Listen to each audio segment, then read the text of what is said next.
தடுக்க முடியாது, தடுக்கவே முடியாது. இந்தியா T20 வேர்ல்டு கப்பை வின் பண்றத எந்த ஒரு டீம்னாலையும் தடுக்கவே முடியாது.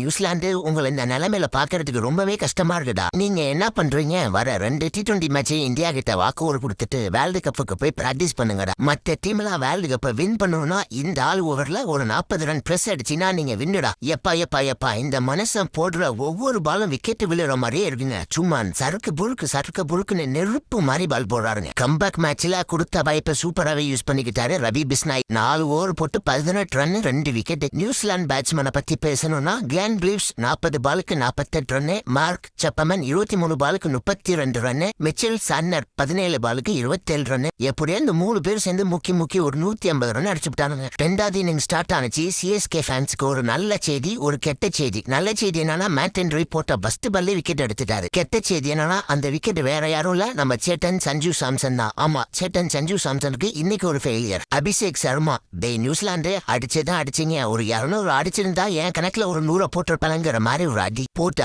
அடின்னு அடிச்சு எல்லா பவுலர்ஸையும் பாடையை கட்டி வண்டியில எட்டுட்டான். 20 பாலுக்கு 68 ரன். நியூசிலாந்து ரொம்ப நன்றிடா, ரொம்ப நாளா ஃபேமிலி இல்லாதவனை கரெக்டா வேர்ல்டு கப் டைட்டில் ஃபேமுக்கு கொண்டு வந்துட்டீங்க.